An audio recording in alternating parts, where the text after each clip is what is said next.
चना पुलाव तो आपने बहुत बार खाया होगा, लेकिन आज हम बनाएंगे बहुत ही मज़ेदार, बहुत ही जूसी चना पुलाव जो खाने में बहुत ही टेस्टी लगता है। एक बार आप मेरी इस रेसिपी को ट्राई करें, आप हमेशा इसी रेसिपी से मज़ेदार चना पुलाव बनाना पसंद करेंगे। एक एक चावल एक एक इंच का। चलिए चलते हैं इस मज़ेदार से चना पुलाव की रेसिपी की तरफ। मज़ेदार चना पुलाव बनाने के लिए एक पतीली के अंदर हाफ कप ऑयल डालकर गरम कर लेते हैं और ऑयल के अंदर हम ऐड कर देते हैं 2 बड़े साइज़ की प्याज जो हमने बारीक कट कर ली है। तो प्याज को बिल्कुल बारीक स्लाइस में कट कर लिया है। प्याज को हम फ्राई कर लेते हैं। प्याज को हमने इतना फ्राई कर लेना है कि प्याज का कलर गोल्डन ब्राउन सा हो जाए। तो प्याज को हमने गोल्डन ब्राउन होने तक फ्राई कर लिया है। तो ये प्याज हमारे असम्बलिंग के काम आएगी। इसके ऑयल को रिलीज़ करके हम इस प्याज को एक प्लेट के अंदर निकाल लेंगे। प्याज को पतीली के अंदर इस तरह साइड पर कर देते हैं ताकि इसका अच्छी तरह से ऑयल रिलीज़ हो जाए। तो इस प्याज को एक प्लेट में निकाल कर थोड़ा सा फैला लेते हैं ताकि ये हल्की सी क्रिस्पी हो जाए। तो हम इसको साइड पर रख देते हैं। अब इसी पतीली के अंदर और इसी ऑयल के अंदर हम ऐड कर देंगे 1 टेबल स्पून साबित धनिया, 1 टीस्पून साबित काली मिर्च, 3 हमने यहाँ पर हरी इलायची ले ली हैं, 3 हमने यहाँ पर दालचीनी के टुकड़े ले लिए हैं और 1 टीस्पून हमने यहाँ पर ज़ीरा ले लिया है, 2 हमने बड़ी काली इलायची ले ली हैं, 2 तेज़ पत्ते ले लिए हैं, 10 से 12 हम इसमें ऐड करेंगे लौंग और 1 अदद हमने यहाँ पर ले लिया है बादियान का फूल और 1 टेबल स्पून सौंफ ले ली है। तो ये सारी चीज़ें एक साथ ही हम इस ऑयल में ऐड कर देते हैं और इन सारी चीज़ों को हम हल्का सा फ्राई कर लेते हैं।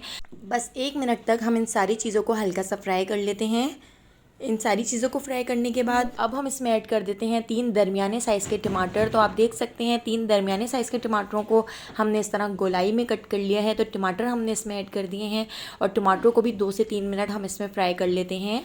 अब हम इसमें कुछ मसाले ऐड कर लेते हैं। तो 1 टीस्पून हम इसमें ऐड कर देंगे लाल कुटी हुई मिर्च, हाफ़ टी स्पून लाल पिसी हुई मिर्च और 1 टीस्पून हम नमक ऐड कर देते हैं। बाद में भी हम नमक चेक करके इसमें ऐड कर लेंगे।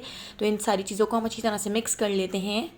एक हमने यहाँ पर चिकन कनौर क्यूब ले लिया है तो हम इसमें ऐड कर देंगे। अगर आपके पास चिकन का क्यूब ना हो तो इसकी जगह आप चाइनीज़ सॉल्ट या चिकन पाउडर भी आप इसमें ऐड कर सकते हैं। जो बाहर देग में बना के तैयार करते हैं वो भी ज़रूर ऐड करते हैं, जिससे बहुत ही ज़बरदस्त सा फ्लेवर आता है। यहाँ पर हमने 1 बंच लहसुन का ले लिया है, अदरक के टुकड़े ले लिए हैं, 6 से 7 हरी मिर्चें ले ली हैं, इनको पीस लिया है। हल्के से पानी के साथ ब्लेंडर जग में डाल के इन तीनों चीज़ों को पीस लिया है। तो ये तीनों चीज़ें भी हमने इसमें ऐड कर दी हैं। इनको भी हम इसमें अच्छी तरह से मिक्स कर लेते हैं। बहुत ही जल्दी और झटपट ये पुलाव बनकर तैयार हो जाता है जो खाने में बहुत ही ज़बरदस्त लगता है। तो अब हमने इसको हल्का सा भूनने के बाद इसके अंदर हम ऐड कर देते हैं चने। सफ़ेद चनों को 1/4 टीस्पून मीठा सोडा डाल के भिगो दिया था। तो 8 घंटे के लिए हमने इसको सोक कर लिया था और फिर उसके बाद हमने इसको बॉयल कर लिया है। तो देखिए कितनी अच्छी तरह से हमने इनको बॉयल किया है। तो वाइट चनों को भी हम इस मसाले के अंदर ऐड कर देते हैं और इसको भी अच्छी तरह से मिक्स कर लेते हैं। तो 2 से 3 मिनट हम इसको भी इस तरह से पका लेंगे। और जिस ब्लेंडर जग में हमने हरी मिर्चें, अदरक, लहसुन पीसा था तो उसका पानी हमने डालकर इसमें ऐड कर दिया है और इसको भी मिक्स कर लेते हैं। अब हम इसमें ऐड कर देते हैं 4 गिलास पानी। अगर आपके चावल 2 कप हैं तो उसके हिसाब से 4 गिलास आप पानी ऐड करें और अगर आपके चावल 3 कप हैं तो 6 गिलास पानी ऐड करके आप इसको बॉयल आने तक पका लें। तो यहाँ पर देखिए बॉयल आ चुका है। अब हम इसमें 1 टीस्पून पिसा हुआ धनिया ऐड कर देते हैं। तो उस वक्त भी हम ऐड कर सकते थे, लेकिन अभी हम इसमें ऐड कर रहे हैं। इसको भी अच्छी तरह से मिक्स कर लेते हैं और अच्छी तरह से बॉयल आने तक पका लेते हैं। और इसके अलावा देखिए हमने यहाँ पर एक दरमियाने साइज़ का लीमू ले लिया है। तो इस पूरे लेमन को हम निचोड़ देते हैं। इससे ये खट्टा नहीं होगा, लेकिन इसका जो टेस्ट है वो उभर जाएगा, बहुत ही ज़बरदस्त सा टेस्ट हो जाएगा। अब हम इसमें एक आलू बुखारा भी ऐड कर देते हैं और यहाँ पर देखिए कितनी अच्छी तरह से बॉयल आ चुका है। यहाँ पर हमने बासमती चावल ले लिए हैं 750 ग्राम। इनको धो लिया था और 30 मिनट के लिए हमने इसको भिगो दिया था। तो हमारे चावल भी सोख हो चुके हैं। तो चावलों को हम इसमें ऐड कर देते हैं। मैंने यहाँ पर फलक बासमती चावल लिए हैं तो ये बहुत ही ज़बरदस्त बन के तैयार होते हैं। तो इसको भी हम अच्छी तरह से मिक्स कर लेते हैं। तो अभी आप देख सकते हैं मुझे पानी थोड़ा सा कम लग रहा है क्योंकि इसका जो पानी है वो 1 इंच चावलों से ऊँचा होना चाहिए। तो यहाँ पर मैं आधा गिलास पानी इसमें और ऐड कर देती हूँ। आधा गिलास पानी ऐड करके इसको अच्छी तरह से मिक्स करेंगे और फुल फ्लेम पर हम इसको इतना पका लेंगे कि चावल और पानी की सतह बिल्कुल बराबर हो जाए। इस स्टेज पर नमक ज़रूर चेक करें। तो यहाँ पर नमक मैंने चेक किया था तो मुझे थोड़ा सा कम लग रहा था, तो 1 टीस्पून नमक मैंने इसमें और ऐड कर दिया है। नमक ऐड करके इसको अच्छी तरह से मिक्स कर लेते हैं। तो आप देख सकते हैं चावल और पानी बिल्कुल बराबर लेवल के हो चुके हैं और पानी इसमें से खुश्क हो चुका है और चावल कितने लंबे 1-1 इंच के हो चुके हैं।